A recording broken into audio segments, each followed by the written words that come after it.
recebendo aqui o secretário de Infraestrutura do Estado do Piauí, deputado estadual Flávio Nogueira Júnior. Secretário, prazer receber o senhor, que eu tinha marcado essa entrevista. É verdade. E o secretário, rapaz, com agenda de secretário, agenda de deputado, aí fica difícil. Mas deu certo. Obrigado pela presença, secretário. Que é isso, é sempre um prazer, Douglas. Boa tarde. Entrevistei seu pai, deputado Flávio Nogueira, sempre uma entrevista que repercutiu muito. Entrevista eu disse para ele, são poucos os políticos que não ficam em cima do muro. Porque a maioria, eu não posso falar, não vou falar aqui que é para não milindrar fulano, para não milindrar cigano, que aquilo pode interpretar. O deputado Flávio Nogueira fala e ponto final, acabou sua história. Isso pode estar em acordo ou desacordo, inclusive com o partido.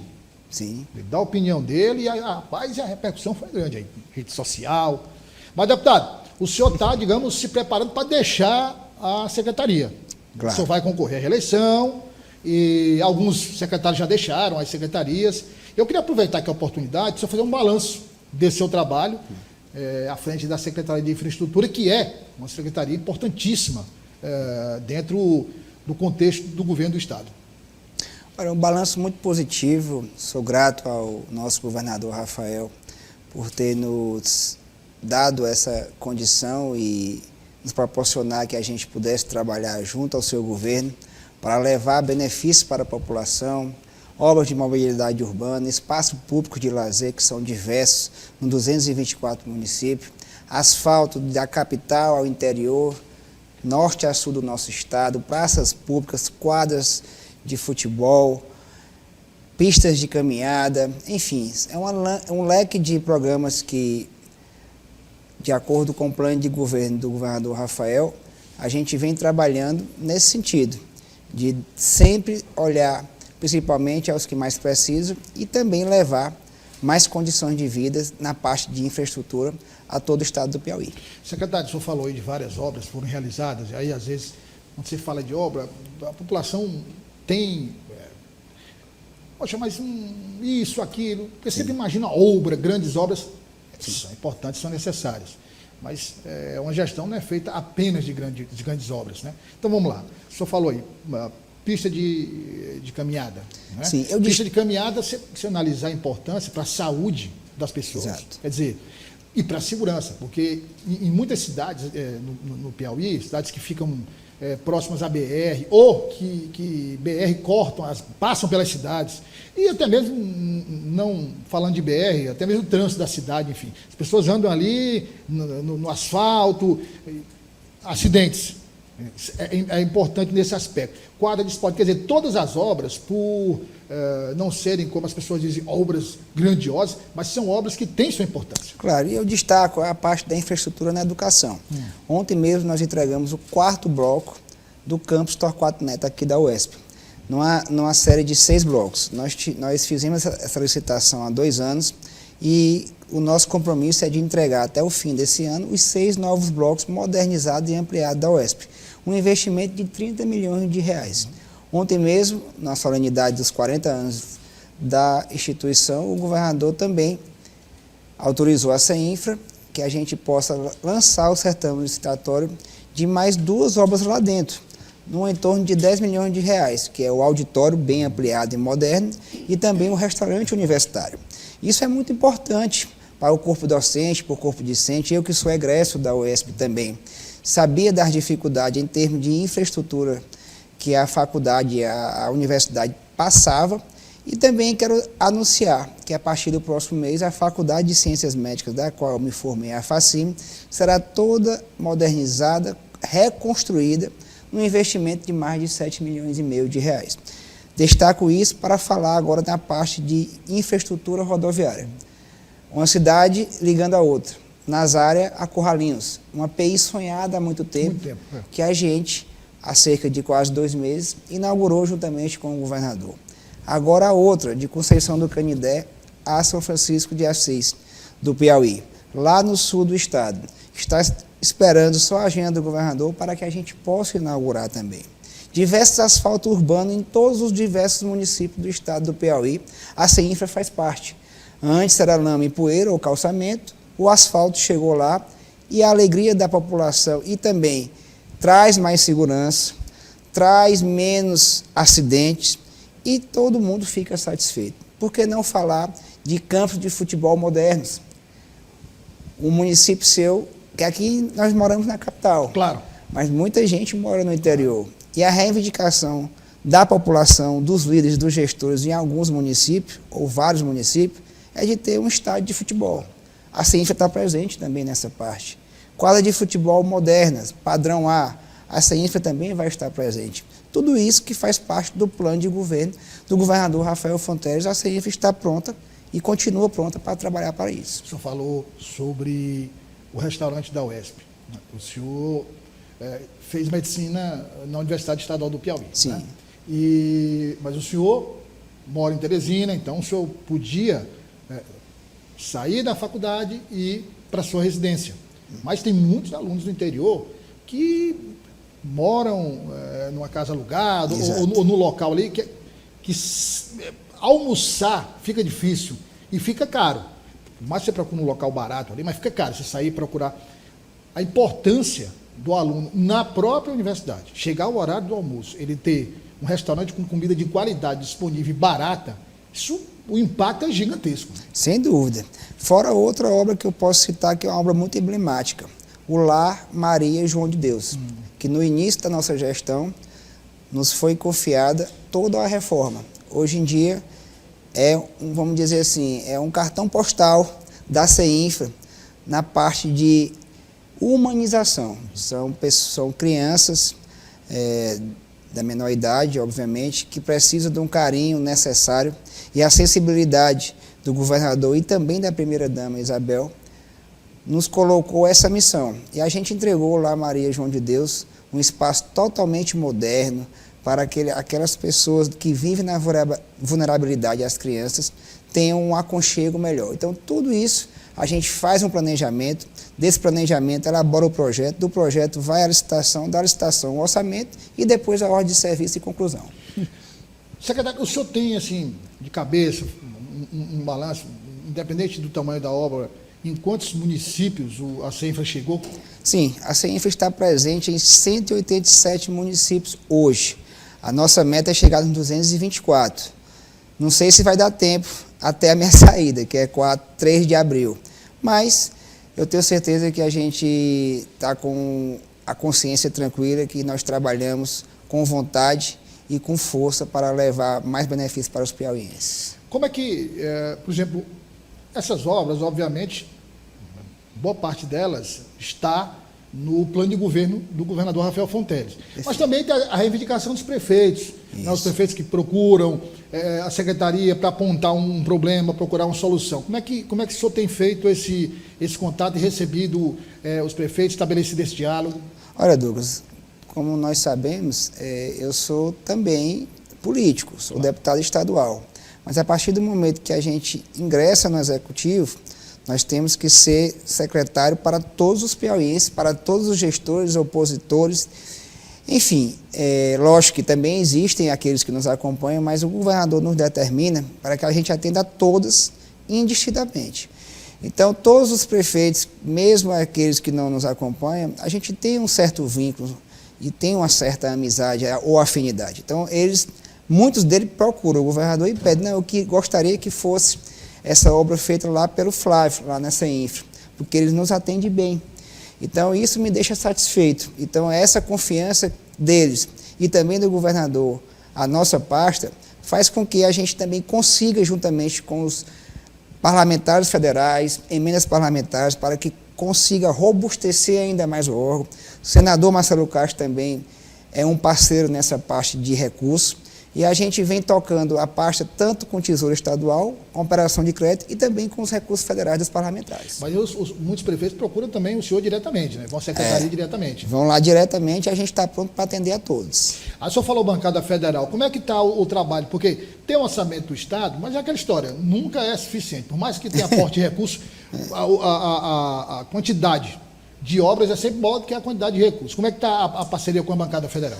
Está excelente, muito boa. Quase todos os deputados federais já alocaram recurso lá para a CEINFRA, fruto desse nosso entendimento, dessa nossa afinidade que a gente tem com todos.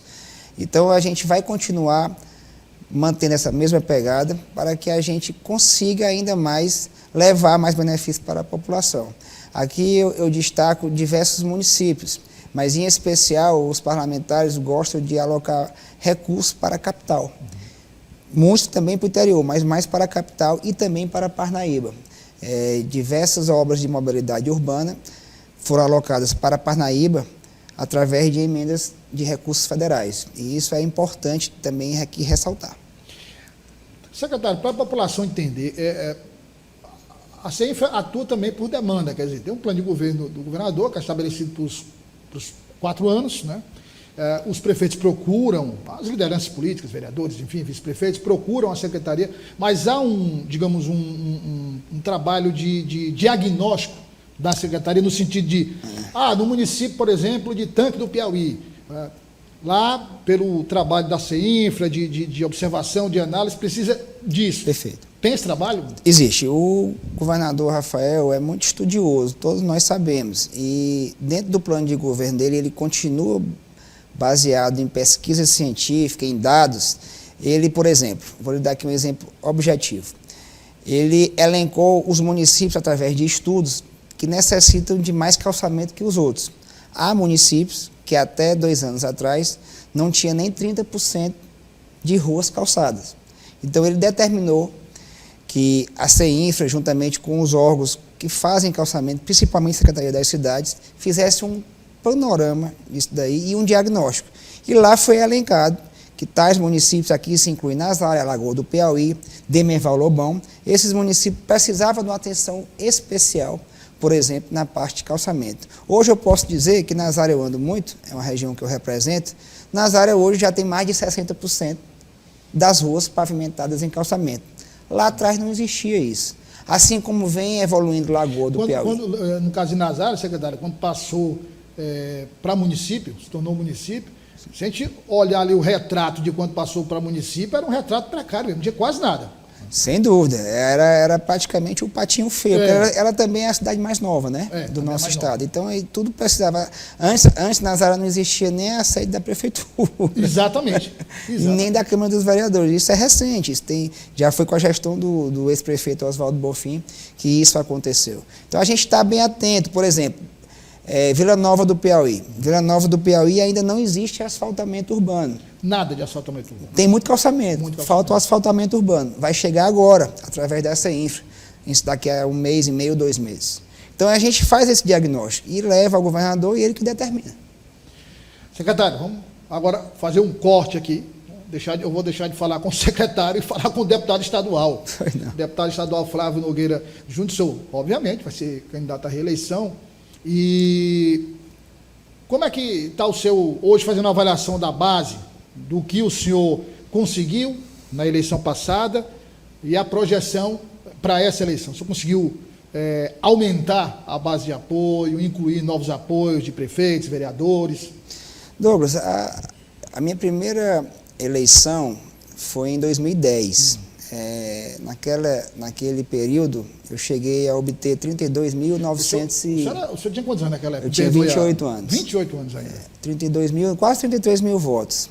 Em 2014, eu saltei para 39 mil votos. Em 2018, 47. E em 2022, 55 mil. Sarrafo está alto, viu? E 355 votos, algo do tipo. Nesse ano, a gente permanece com as pessoas que nos apoiaram lá em 2010, óbvio que não é 100%, mas mais de 90%, e a gente conseguiu aumentar a legião de amigas e amigos em todo o estado do Piauí. Aumentou também o número de gestores que nos acompanham, e acredito que o nosso trabalho vem sendo reconhecido por todos eles. Então, eu tenho uma expectativa muito boa para que lá em outubro desse ano a gente possa ter um resultado bastante positivo. Fazendo um balanço, quer dizer, não consegue manter 100%, mas um percentual muito bom, quer dizer, conseguiu manter mais de 90%. Sim. E com esse que o senhor falou, agregar mais apoios, se a gente for olhar o todo, é bem maior do que da eleição passada. Com certeza, sem dúvida. A gente pode até citar, por exemplo, sem desmerecer os meus outros amigos e amigas gestores, que são todos do coração, mas nas eleições anteriores, eu, por exemplo, não tinha a minha grande amiga, que sempre foi amiga minha, me apoiando. E hoje eu tenho, que é a prefeita de Piripiri, Jovem Oliveira. Já é um município muito grande, né? Então, querendo ou não, isso aumenta a quantidade de votação. O senhor também é apoiado pelo prefeito Francisco Emanuel. Também pelo prefeito, embora lá a gente não é sozinho. Tem eu como mais outros 3 candidatos. Mas, enfim, tenho o apoio dele, tenho uma amizade com ele. Nesse caso, é a primeira vez que o senhor consegue o apoio da Prefeitura de Parnaíba? Da Prefeitura de Parnaíba. Então, agregando aí, por exemplo, 2 colégios de Piripiri e Parnaíba, são 2 grandes colégios. Né? Exatamente. Aí vieram outros, como Demerval Lobão, que é do amigo pessoal de longas datas, a própria prefeita Maninha, de Luiz Correia, e tantos outros que aí estão, já citei, de Vila Nova, por exemplo, tem vários, são vários, e outros que já nos acompanhavam. O meu grande amigo da minha, digamos assim, da minha querida cidade, Palmeirais Baltazar, que não esteve comigo na passada e agora está. Em resumo, são vários amigos gestores, também os que não conseguiram ser eleitos, que estão conosco nessa jornada, e principalmente a população. Né? O povo é que decide. Que é o principal. Deputado, então é sua quinta eleição, vai disputar seu quinto mandato. Vou tentar disputar e tentar ser reeleito pela 5ª vez. Pela 5ª vez. Deputado, vamos lá.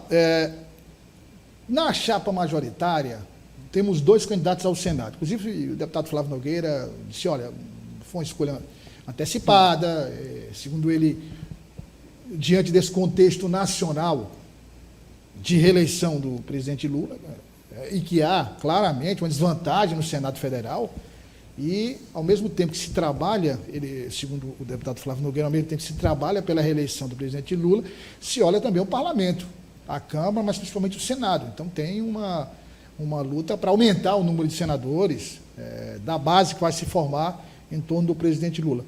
Aí ele disse, olha, inclusive ele se colocou como possibilidade para o Senado durante um período. Sim. E tem, dentro desse contexto da chapa majoritária, um problema, que você tem, em alguns municípios, se vota Marcelo Castro e Ciro Nogueira. Em outros municípios, Júlio César e Ciro Nogueira. E há um trabalho claro de todos para haver uma unificação. Isso é um trabalho complicado, porque, por exemplo, se eu sou candidato, fazer uma comparação, se eu sou candidato a deputado estadual e chego lá em Demerval Lobão para tentar o apoio do prefeito, é difícil. O prefeito já apoia o senhor já tem um trabalho lá, é muito difícil. Como é que está sendo feito esse trabalho, deputado? É uma situação fácil de reverter? Os deputados estaduais, federais estão conseguindo reverter ou estão enfrentando dificuldade? Olha, da minha parte, eu não sou de imposição. Nunca fui. E também não gosto de imposição. Por exemplo, um amigo meu, digamos aqui, citar o prefeito, querido amigo, prefeito Marcelo Costa de Valença. Marcelo Costa é do Progressistas. Uhum. Marcelo Costa é do Progressista, vota no deputado Flávio Júnior e no deputado Flávio Nogueira. Uhum. Como é que eu teria coragem de pedir para ele não votar no senador que é do partido dele? Fica complicado. E assim Demerval Lobão, assim outros municípios. Então, esse trabalho de impor, eu acho que não vai dar certo. É um pensamento do deputado Flávio Júnior. Eu acredito também que quase todos os prefeitos já estão convictos de quem vão votar, já tem a chapa pronta. Uhum. Já tem. Falta só chegar o momento oportuno, do momento das convenções, e realmente eles estão praticamente decididos. O quadro hoje no Piauí está praticamente, em termos de Senado, está praticamente... Eu vou mais além, já estão decididos. Com quem eu converso, quem me apoia, quem não me apoia, quem a gente conversa, não, eu voto no senador tal, A e B. O governador, graças a Deus, todos são Rafael, na maioria, 95%, que eu conversei, 96%. Mas senadores não, eles são muito distintos. Eu voto no senador tal e no senador tal. Então, eu Flávio Júnior, já tenho um panorama dos 224 municípios. Quem realmente tem um apoio, estou falando de gestores. Gestores. Não quer dizer, prefeitos. Não quer dizer que com isso... Que tem o apoio da oposição. Esses dois que têm mais prefeitos sejam eleitos. Porque o povo é que decide, né? Ainda mais numa eleição majoritária. Eu já vi eleição majoritária que candidato majoritário tinha quase nenhum gestor e foi eleito. Né? Então a gente tem que também tem que ter cuidado, como diz o nosso ministro Hélito Dias, com o nosso senhor povo. Povo, né? Você ir para uma eleição e dizer, não, que está ganho, é um negócio. Eleição tem que participar, né? Tem que participar, tem que ter vontade, coragem, e depois a gente vai colher se realmente a gente está com condição de ser eleito nas urnas. O governador está participando ativamente desse processo, e aí ninguém pode negar, deputado, que há um foco muito maior no Senado, porque não é que o governador esteja reeleito, mas, como o senhor disse, é uma situação, digamos, mais confortável. Sim. Quando se trata da disputa pelo governo do que para o Senado. Sim. E o governador tem focado muito em tentar essa unificação de voto no senador Marcelo Castro, deputado federal Júlio César. Quer dizer, até para o governador, pela sua experiência, pelo que o senhor conversa, até para ele é complicado. Sem dúvida. Certamente não está sendo fácil para ele. Tivemos alguns casos aí que deram problema, Luiz Correia, por exemplo. Exatamente. E, de alguma forma, ele está fazendo o papel dele. Está pedindo voto para que vote toda a chapa unificada. Mas também ele é consciente que existem casos que não dá. Aqui eu cito outro exemplo, que já estive com ele lá em audiência, o prefeito de Campo Maior, Joãozinho Félix, certo? Ele foi, quando a gente teve audiência, ele disse, governador, venho do progressista, embora não seja, aliás, ele é do progressista, eu não tenho como... Ele vota no governador Rafael Fonteles. Sim, vota no governador Rafael, onde muitos duvidavam. Mas ele está com o governador Rafael Fonteles. Então, por isso que termina sendo um pouco mais confortável para o governador. Mas o governador está atento, está trabalhando muito, diariamente, para também que a gente não possa ficar falando que está confortável. A gente tem que participar da eleição. Tem que colocar o nome, tem que ir a campo, tem que ir às ruas no momento oportuno. E ele vai dizer o que ele fez. Ele fez muito. Está fazendo muito. Então, é isso que o credencia a ter esse favoritismo. Favoritismo não quer dizer que está eleito. Tem que ir às ruas e ele vai às ruas. Aqui a agenda dele já está me mandando aqui, de quinta a domingo, extensa. Se isso for concretizado, acredito que vai, porque ele não para nunca. Né? Já o do Senado não, são 3 candidatos, por enquanto, competitivos. Então é por isso que há esse momento de acirramento, fulano está com um, Beltrano está com o outro, e a gente sabe do favoritismo de um e de outro. Deputado, agora vamos passar para a proporcional. Tem uma polêmica aí em relação à chapa de deputados estaduais do PT, porque uns falam em 14, outros falam em 13, e tem deputados que falam em 15. Sim. Né, em 15 deputados. Quer dizer, com 15 deputados, o PT teria, independentemente de apoio ou não, de consenso ou não, indicar, por exemplo, o presidente da Assembleia.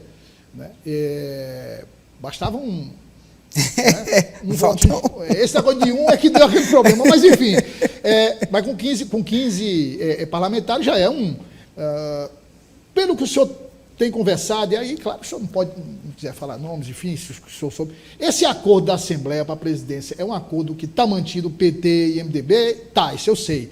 Mas a ordem, quer dizer, o Sérgio Eulalio pode ser candidato à reeleição, porque é uma outra legislatura. Claro. Esse já está mais ou menos pacificado? Foi primeiro o PT, depois o MDB com o deputado Sérgio Eulalio, continua para no último biênio voltar o PT novamente. O partido já discutiu, já está tudo? Assim, eu vou ser franco com você e com todos. A gente não está falando sobre isso agora, mas o que a gente fala é da formação da chapa proporcional. Há chances reais. Eu posso confirmar, na minha avaliação, que nós, do Partido dos Trabalhadores, faremos 15 deputados estaduais no próximo legislatura. E acredito que na Câmara Federal a federação pode chegar até 5. Mas os 4 serão mantidos. Isso é uma avaliação que eu faço baseada em contas, em números e votações. Não sou eu, como quase todos. Nós temos muitos nomes competitivos, principalmente para a Assembleia Legislativa, que estão na federação. Então, assim, é praticamente quase impossível o Partido dos Trabalhadores, a federação, vamos falar mais prático, a federação não sair de outubro com 15 deputados na Assembleia Legislativa. Então, a outra parte de definição de mesa diretora, eu acho que é só depois das eleições. Mas o senhor, pelo que o senhor vê, assim, na sua opinião pessoal, não haveria sentido, já que o presidente Severo está lá, não haveria sentido sair para depois voltar lá. Seria natural uma sequência e depois o PT voltaria para ocupar o último biênio da...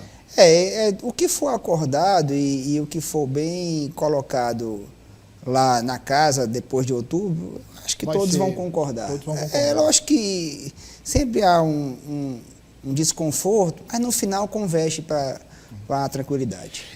Falando de deputado federal, não é? O senhor não vai disputar deputado federal, mas o senhor está no contexto, né? Sim.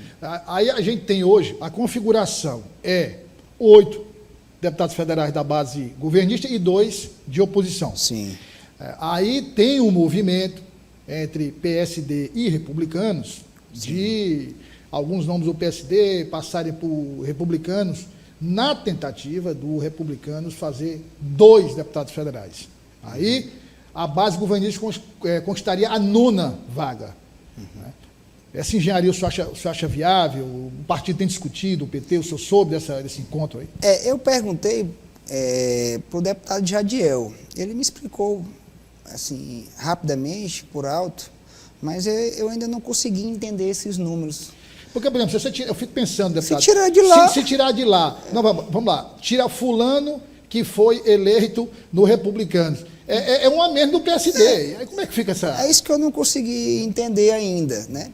Mas ele, assim como o PSD também sabe muito bem fazer conta, acredito que seja uma estratégia até mesmo de pacificar algum desentendimento na chapa proporcional, mas ainda não disseram como é que ia fazer e se realmente estava o acordo mantido, né? Então eu vou aguardar. Foi um começo, né? Foi um começo, uma conversa, isso, um começo. Eu vou aguardar e também não gosto muito de me meter no outro partido, não, para a gente não dar problema. Mas voltando para o PT, a chapa está fechada. Está fechada. Falta algumas vagas, 1, 2, não, mas está tudo fechado? Não, a chapa, tanto para deputado estadual como para federal, está fechada desde o final do ano passado. Assim, nós nos encontramos e batemos o martelo, e assim eu escuto do nosso presidente estadual, que é o deputado Fábio Novo. Então, qualquer mudança de plano tem que reconversar novamente. Eu acho que não tem mais conversa, está fechada.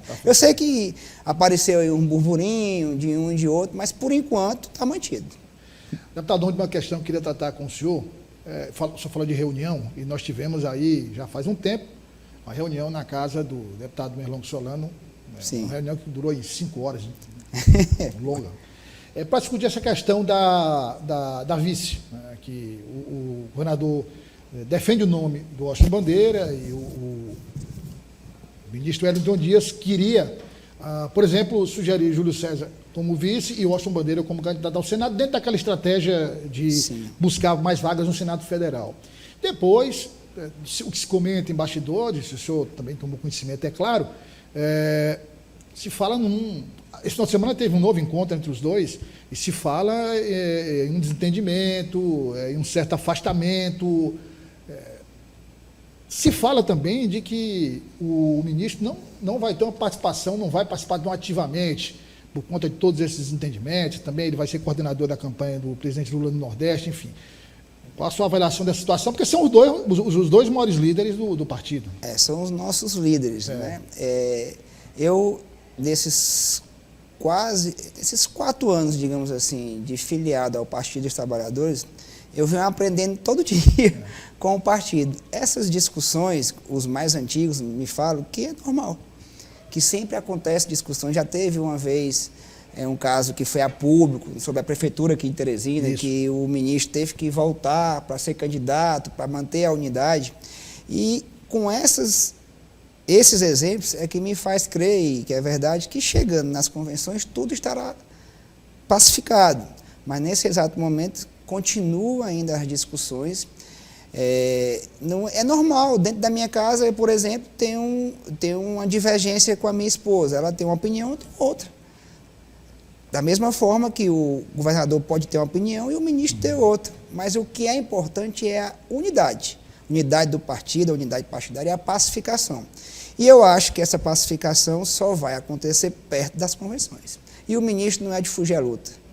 Eu não acredito que ele não venha para a eleição, não. Muito pelo contrário. Ele é apaixonado pelo Partido dos Trabalhadores, é o nosso líder nacional e certamente ele representa muito aqui no Piauí. E vai estar junto com o nosso governador, que é o nosso líder aqui no estado, e que é o que vai conduzir o processo eleitoral. E certamente, se Deus permitir e o povo entender, nós seremos vitoriosos novamente.